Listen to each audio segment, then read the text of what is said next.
ইয়া হাবিব সালাম আলাইকা। কাপুরুষের মতো 50 বছর নয়, বীরের মতোই বাঁচতে চেয়েছিলেন ওসমান হাদি। আধিপত্যের বিরুদ্ধে লড়াই, ইনসাফ কায়েমে বিন্দুমাত্র কার্পণ্য করেননি।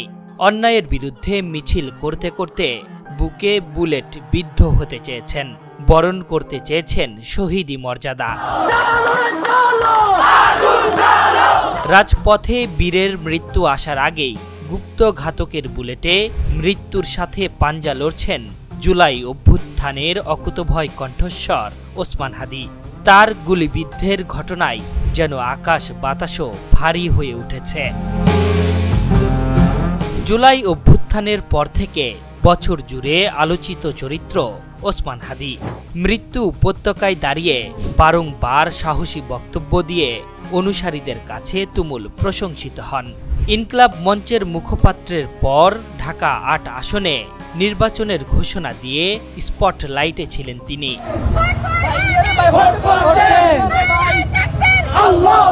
অবশেষে দুর্বৃত্তের গুলিবর্ষণের শিকার হয়ে তিনি এখন হাসপাতালে লাইফ সাপোর্টে। ৩৩ বছর বয়সী ইনকলাব মঞ্চের মুখপাত্র ওসমান হাদির জন্ম ও বেড়ে ওঠা ঝালকাঠিতে। জেলার নলছিটি ইসলামিয়া ফাজিল মাদ্রাসার উপাধ্যক্ষ ও স্থানীয় মুন্সিবাড়ির মাওলানা আব্দুল হাদির কনিষ্ঠ পুত্র ছিলেন তিনি। ৬ ভাই বোনের মধ্যে তিনিই ছিলেন সর্বকনিষ্ঠ। ঝালকাঠির নেছারাবাদ মাদ্রাসা থেকে দাখিল ও আলিম পাশের পর ঢাকা বিশ্ববিদ্যালয়ে ভর্তি হন ওসমান হাদি। শিক্ষা জীবন থেকেই ক্যাম্পাসে ছাত্রলীগের নিপীড়ন বিরোধী বিভিন্ন আন্দোলনে সম্মুখ সারিতে ছিলেন। পড়াশোনা শেষ করে তিনি সাইফুরস এবং একাধিক বেসরকারি প্রতিষ্ঠানে শিক্ষকতা করেছেন। রাতের ভোট খ্যাত ২০১৮ সালের নির্বাচন, ২০২১ সালে স্বাধীনতার সুবর্ণ জয়ন্তীতে ভারতের প্রধানমন্ত্রী নরেন্দ্র মোদীর সফর বিরোধী আন্দোলনে অংশ নেন তিনি। জুলাই অভ্যুত্থানে রাজধানীর রামপুরা ও বাড্ডা এলাকায় ছাত্র জনতার প্রতিরোধের সমন্বয়ক হয়ে সবার নজরে আসেন ওসমান হাদি। আর ত্রয়োদশ জাতীয় নির্বাচনে ঢাকা ৮ আসন থেকে স্বতন্ত্র প্রার্থী হওয়ার ঘোষণা দিয়ে সবাইকে চমকে দেন তিনি। নির্বাচনী প্রচারণার মধ্য দিয়ে ছড়িয়ে দিচ্ছিলেন নতুন দিনের প্রচারণা।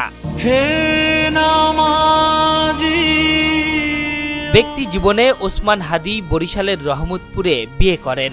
তার ১ বছরের একটি পুত্র সন্তান রয়েছে। স্ত্রী সন্তানকে নিয়ে বর্তমানে ঢাকার রামপুরায় বসবাস করছিলেন। হাদির পরিবারের সাথে অবস্থান করছিলেন তার বৃদ্ধ গর্ভধারিণী মা। এর মধ্যেই এমন এক ট্র্যাজেডির মুখোমুখি হতে হলো জুলাই অভ্যুত্থানের সম্মুখ সারির এই নায়ককে। আশরাফুল ইসলাম, ওয়েভ 24।